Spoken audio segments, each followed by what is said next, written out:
start.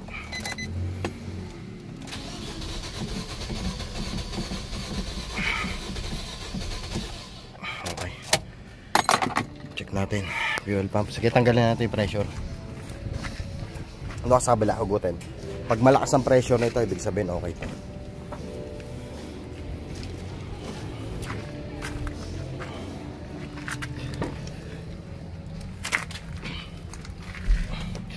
Pindot. Ayan. Okay, hatak. Tulak muna. Ayan. Hatak.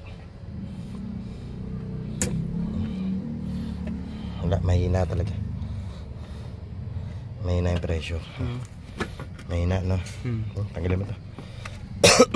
Tanggalin mo na yung negative. Tanggal tayo ng pump. Ito.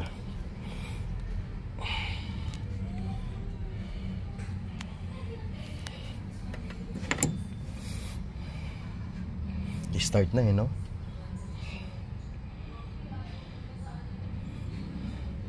Dapat paghugot mo ng ganon, sisirit sana ng malakas yan. Ano parang napansin natin, di ba, pagkauna mahina, tapos pagka nabomba na. Meron na.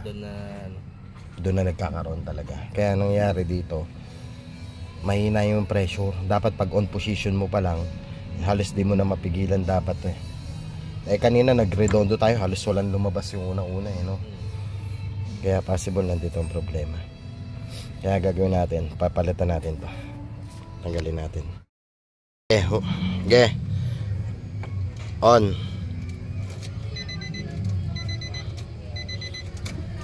Yan, okay na. Okay, taga lang, kakabit ko lang. Sige. On. Off and on mo muna.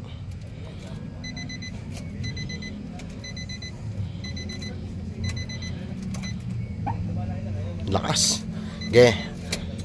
Hugot on ulit.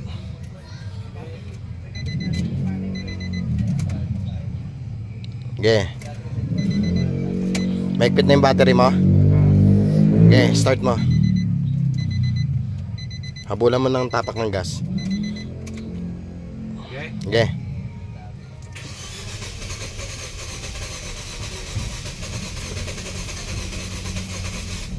Hop, lagyan mo ng habulan mo ng battery.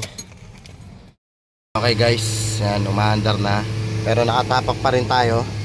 Babat muna natin kasi medyo nahirapan kami magpa-start.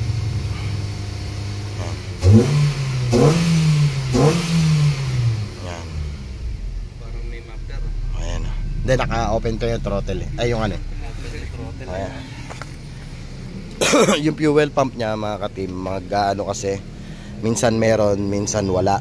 Ang nangyayari, minsan merong supply ng gasolina, minsan wala. No, sir, nakita nyo naman kanina, no? Minsan meron, minsan wala, no? Ayan. Tapos ngayon, painitin lang natin, tapos start ulit natin. Nahirapan lang kami magpa-start kasi anong nangyari sa battery mo, sir? Nalobat, no? Hindi na lobat. Hindi na lobat. Talagang wala talaga. Kanina yung hindi kami nagpalit ng tawag dito, ng fuel pump. Puro redondo lang talaga, no. Palit na kami, pumino na. Tapos para hindi siya mahirapan, sinihirapan kami magpa-start. Naghabol kami ng contact ito. Ito naman to. Naghabol kami habang ni-start namin, tapos nag-jump start na rin kami para hindi mahirapan yung battery. Ayan. So gagawin natin, painitin lang natin saglit, tapos lagay natin yung air filter, tapos start natin. Ayan. Painitin lang natin. Pwede na tutusin, pwede na itong patayin to, start na. Dapat one click na lang to. Pag nag one click na lang to, possible magpapalit tayo ng fuel pump. Kailangan hindi na matagalan para kapit kagad. Pero hindi na talaga yun. Wala na talaga yun. Yung pump mo na yun. Nakita mo naman kanina kahit anong redondo natin, walang lumabas, di ba? Tapos yung parang pag yung nagkakaroon, tapos mawawala na naman, kaya mahina yung pressure. Kaya kaya nahirapan magpa-start. Ngayon gagawin natin, papatayin natin to. So check engine light siya mga ka-team. Patayin muna natin. Revolution natin. Dapat one click lang yan. start natin, dapat 1 click. Oh ha, di ba? 1 click. Papalit tayo fuel pump mga team. Nagdala lang tayo ng ano, ito yung fuel pump nya. Yan. Nagdala lang tayo ng pan-testing natin na pump. Kasi sa shop meron naman tayong pump. Para sigurado hindi bibili yung customer kagad. Baka mamaya kasi bumili yung customer, eh sayang naman, tapos hindi naman pala yun ang problema. Pero na-check naman namin kanina, 100% naman na napansin namin walang supply, tapos bigla magkakaroon, tapos mawawala. Tapos ginawa namin, chinek namin sa scanner, mahina talaga. Nag-try kami na mag ano sa scanner. Yan. Yan, papatayin natin, tapos lagyan natin airbox. Nagtutunog muffler kasi wala yung airbox eh. Ito Tong, kapit may airbox tong. Yan. May airbox. Tong, kapit muna airbox.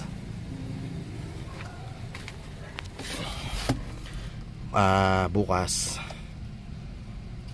babalik kami kasi order kami ng pump.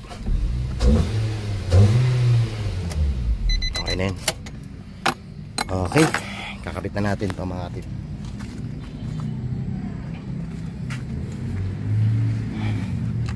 Bit mo natin airbox.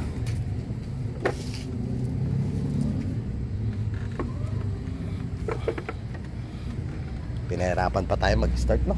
Yeah. Nahirapan pa kami mag-start eh. Kaya kailangan talaga meron kaming ganito ang dala.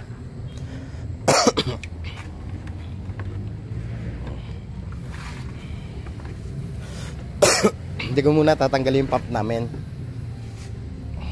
Pwede mo naman gamitin yan. Baka kailangan nyo yun? Hindi naman. Pagpapalit na tayo, sa kukunin. Para papay-start mo kahit paano. Oo. Babalik naman kami kasi papalitan natin pa. Buti nga may pan-test part kami, no? Kasi kung wala kayong pan-test part, baka bumili tayo sa Blay, ano? Yeah. Maganda may pan-test part talaga. Saka sigurado yung ano.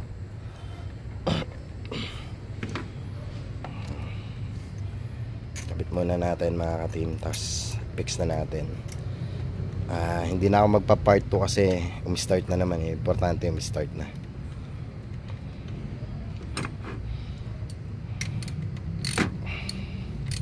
Ngayon lang, check nyo na yung fuel pump nyo kasi ang fuel pump natin minsan mapangling lang eh. Minsan may lalabas, minsan walang lumalabas. Kaya akala mo hindi fuel pump ang problema. Pero yun mo, nag-on position kami, walang lumabas. Tapos ang ginawa namin, nagredondo kami, walang lumabas. Tapos inulit-uli namin, saka bigla nagkaroon ng pressure ulit. Kaya lang ayaw na uli start. Pero pag pinipigilan namin yung pressure, kayang pigilan talaga. Ibig sabihin mahina na talaga yung ano, pressure. Possible barado na. O palitin na rin kasi matagal na rin naman tong stock pa naman yung ano mo sir, no? Fuel pump, no? Anong year model to? 2015. Ayan, o, ano nya 2015. Sige, ilak mo na lahat. Higpitan mo na rin 8 dun.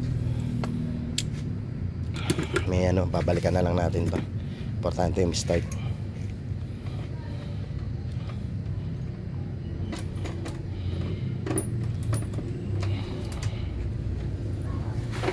Ayan, tulungan na natin si Katong.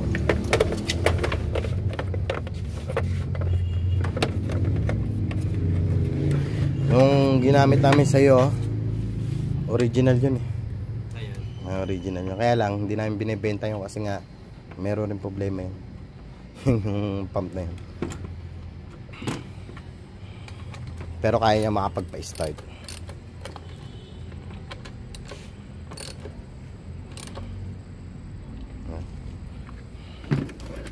May kit na yung mga battery mo tong. Yung nandito boss. Nandiyan ang lock set. Papalit natin. Sige. Start na natin. Kabit mo na ito yung lock.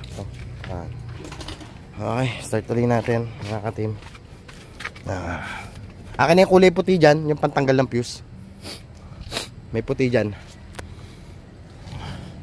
Niwanan ko kanina dyan eh. Yan. Ito yung panghugot ng fuse. Kinuha, hiniram lang natin. Yan, tapos balik muna natin.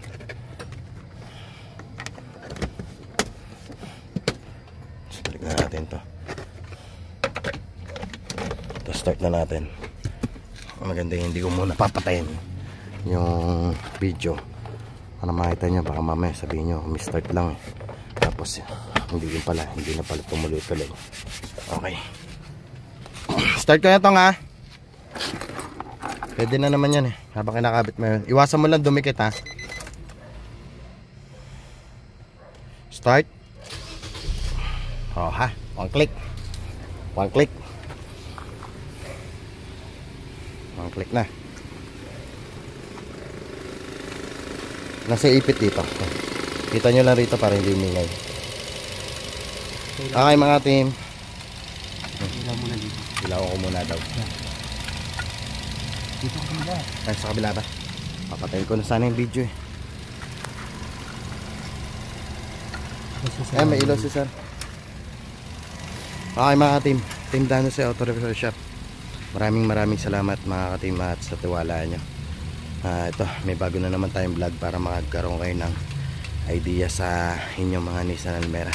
Maraming salamat. Paalam. Goodbye.